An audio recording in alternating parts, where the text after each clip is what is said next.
Good afternoon, good people. Crizzy, charge hard, whatever you want to call me, I'm back.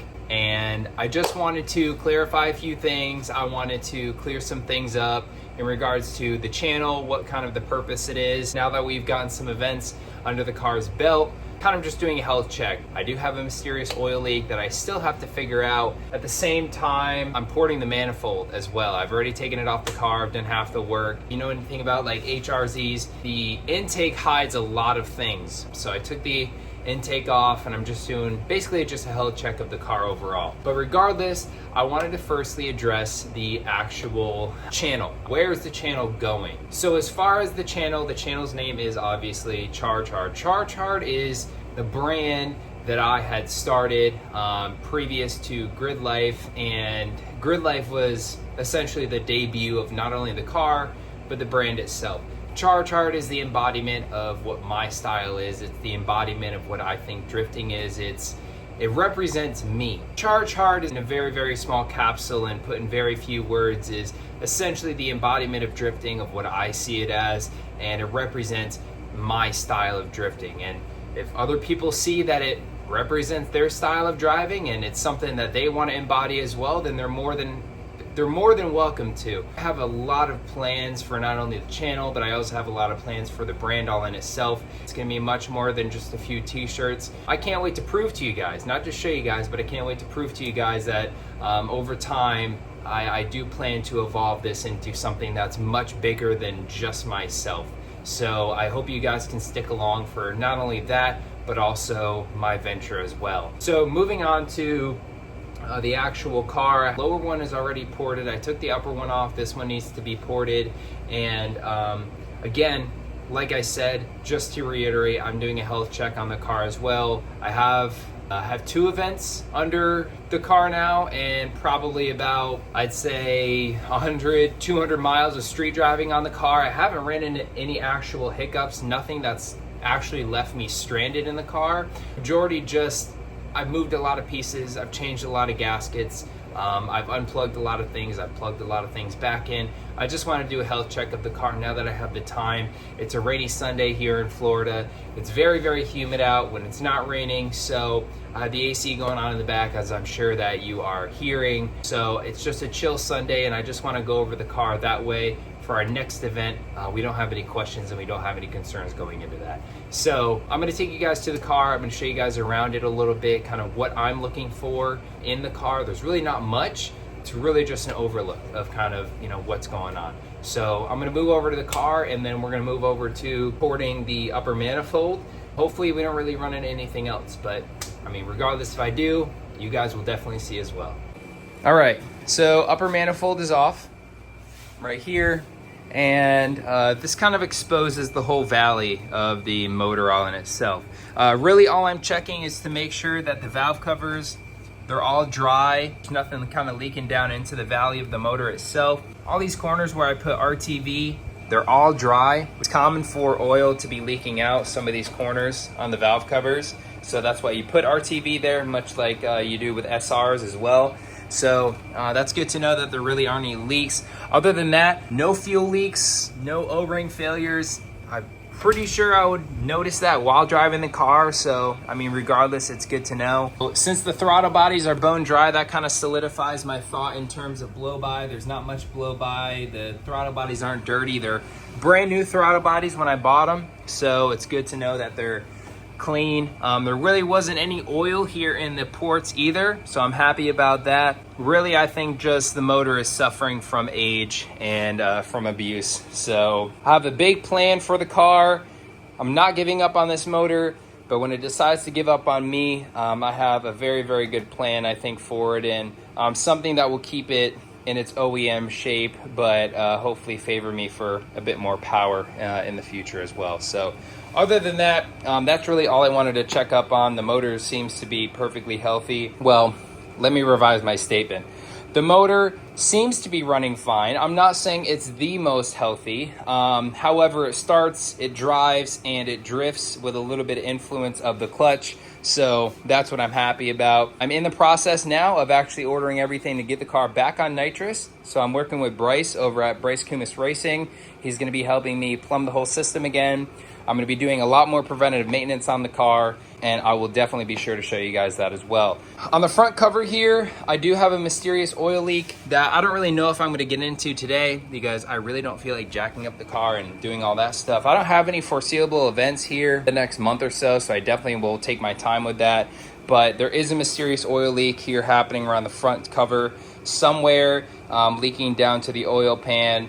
I think that's a problem that I'm gonna shove off for another day, considering that I'm not trying to break my back over all of this. So yeah, the motor's good, seems to be good for now. So let's move over to the intake. So I want to start this process clarifying just a few things for the people that are going to criticize, and I have no problem with you guys actually doing so. I just want to explain myself.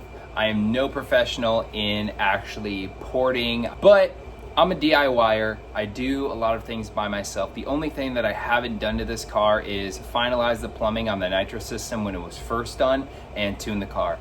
Everything else I have touched on this car. So if anything, it's more of a pride thing. I want to do it myself, and I know that I'm probably not going to do it right the first time, but that's the process, right? You learn, you revise, you attack again. That's how you get good at things. So what I'm going to be doing is porting this manifold. If you know anything about Z manifolds, HR manifolds, they're plastic. So I'm going to be using these sand things.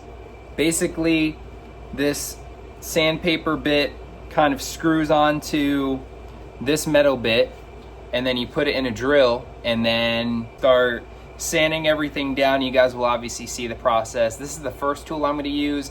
I have a set of carbide bits that I used to port the lower manifold on the car, but I think those are going to be a little bit too aggressive here on the plastic. So I'm trying to stick to sandpaper, something that's not as aggressive. I want to do it myself to be able to say I did it myself. And I know that if it's something that's way out of my league, or it's something that I don't understand, then obviously I ask for help.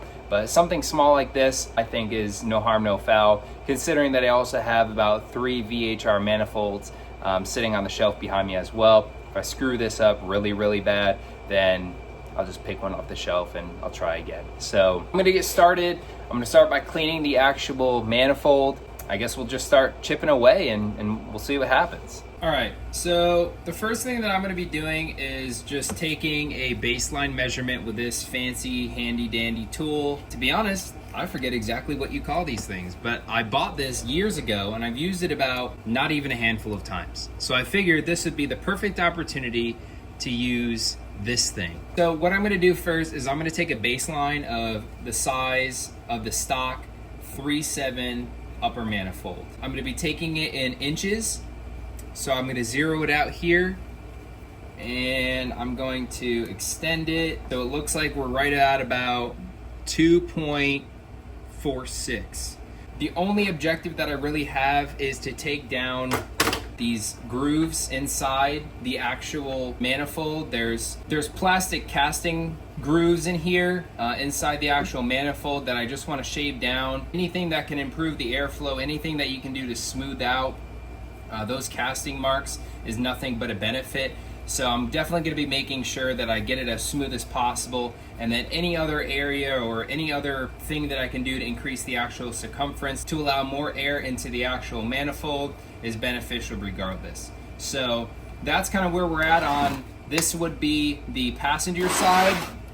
Now I'm going to take a measurement on the driver's side because I honestly presume it to be probably the exact same, but I mean, you never really know. So yeah, same reading, 2.48, 2.46, whatever the first one was. And then I'm also gonna be doing it on the bottom of the manifold too. And I'm gonna be starting here where the throttle body's bolt on. So that's our baseline, 2.46, 2.48 in that area. Yeah, I'm gonna get down to sanding. This is the fancy schmancy tool that I'm gonna be using. I'm gonna be putting it here on my Milwaukee drill, and we will test the effectiveness of it. First thing I'm gonna be doing before I even actually start pouring it is I'm gonna clean it off. I have some brake clean right here.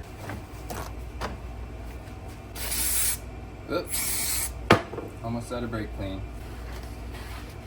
This was a used manifold. I didn't clean it as well as I am now when I put it on the car. For everything that's coming off, it's really not that bad. All right, let's get down to porting. We're gonna give this a try. Am I confident? Not really. We're gonna find out. Yes, regardless. All right, let's give this a try. It's actually working a lot better than I thought. I think what I probably should do is work on getting this on the actual tip better. We have a little bit of movement there. All right, we put a better tip on it. So rather than flat one, we kind of have an angled one. I think that'll serve probably a little bit better. As you can see, these black areas is where the sandpaper hasn't touched. These gray areas are where the sandpaper has. So you can tell already that there are grooves here in these stock manifolds, and that is not smooth. Like I said, anything that we can do to smoothen out these ports and make it easier for air to get into is nothing but a benefit. Now, we're not talking about 10s to 20s of horsepower. I don't know the exact gains, but I know they're not huge. Only reason I'm really doing this is because the tune on the car right now is tuned for a ported lower and upper. Then the car caught fire. However, the top one had burnt, had to get a new one. Haven't had a chance to port it yet. Now it's happening. So that's really the only reason. But regardless, let's crank away at this a little bit more, because it's honestly working a little bit better than I thought. A few minutes later. Flip her upside down. You can see here, this is the groove we're talking about. You want to get these down as smooth as possible. This black area is where the sandpaper has not touched. The gray areas are where it has. So you can clearly see that there's a big gap here that needs to still be taken down.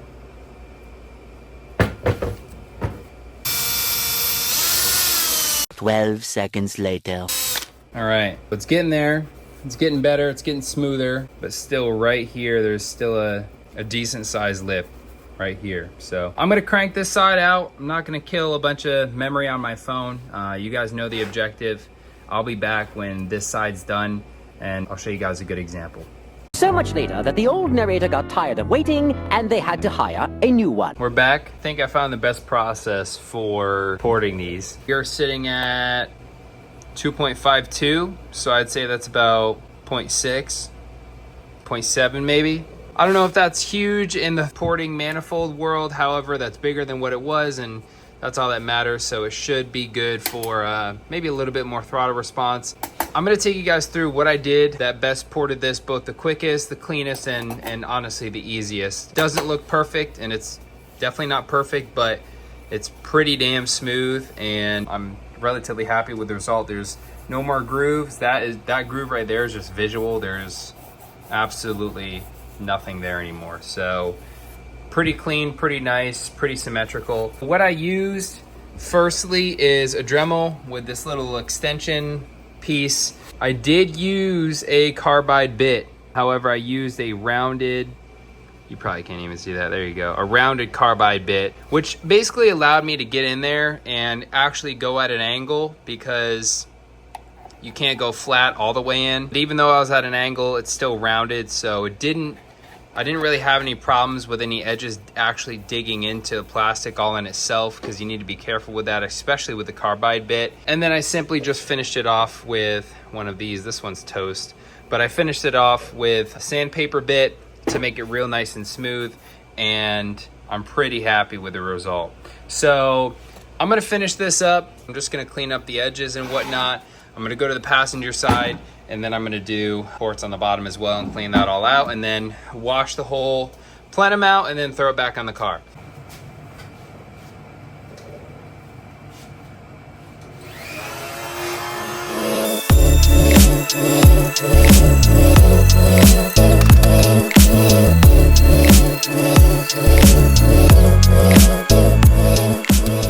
Coming down to the runners here, I'm gonna take some baseline measurements on a few of these. I presume they're all relatively within the same spec. Starting at this end one, we're at 0.60. This one, 0.59, right at 0.57, give or take. So yeah, so we're all within 0.60. To be honest, I really don't know what I'm gonna port these out to. However, you can just see how thick the walls are itself in the casting. So I'd be willing to bet I can shave these down pretty good. That all depends on how far I truly want to get. But you can see in all these as well, just a quick example of these grooves. This is what you don't want. So at the least, if you're going to port your manifold, you want to get down to the point where these are at least smooth. I'm going to do my best porting all these out, and I'll get back with you guys. Man.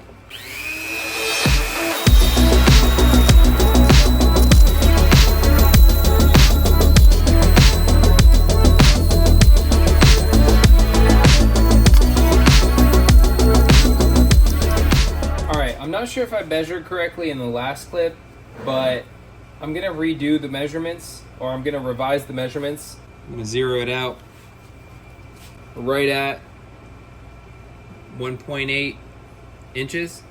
And on the ported side, we're right there close to 2 now. I feel like that's a decent gain. This is not perfect, and it's not gonna be, and I'm not looking for perfection. I'm looking to do it myself. So, but I mean, a 0.2 gain and whatever airflow, however that much calculates, I would imagine is decent, especially across all 6 cylinders now, combined with obviously this being ported now on the throttle body side as well. The only reason I'm porting to this specific size, or 0.92, like I said in the last clip, is because I took the measurement off the ported lower right here, and you can see that's right at 0.90. The other ones are very close to that. Some range around 0.90. Some range, I think this one ranges right about at 0.92. In general, I'm gonna aim for, 1.9, right around 2 inches across all ports, and then we'll be done. I'm gonna give this a nice, real good wash. Not that bad considering this is an at-home project. It's free horsepower. You really don't need to pay anybody to do it. You just need patience. So, yeah, I'm gonna knock these other ports out, and I'll get back with you guys here in a second. I got a little bit ahead of myself, and I started throwing the intake on, and I just got done torquing it down. But you guys know what the finished product looks like just by the previous clips. All the ports are ported now. All of the both throttle body ports are ported, obviously. So now I'm gonna throw everything back together on the car, and I'm gonna fire it up just to make sure it fires up. I know it's gonna fire up. Another small piece of advice I have for you 350Z owners is the Allen head screws that are on your throttle body. If you strip them like I do all the time, go to Ace Hardware and get you a screw like this with a washer. It's a 10 mil, it's really easy to take off, and you'll have that problem no longer.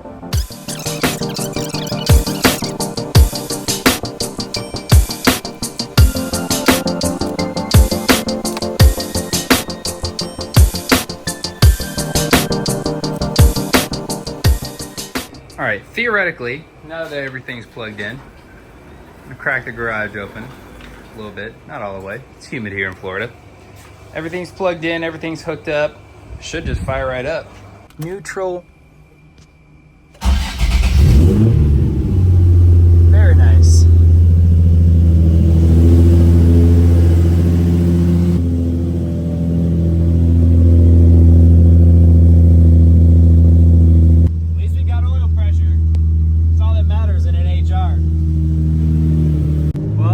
Seems to be running real well.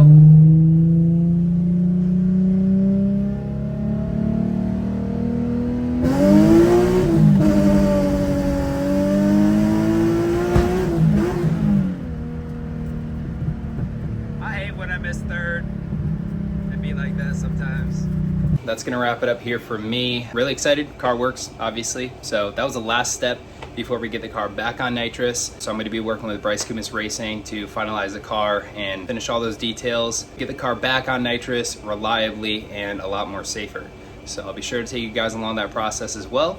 Other than that, have a great day. Talk to you guys soon.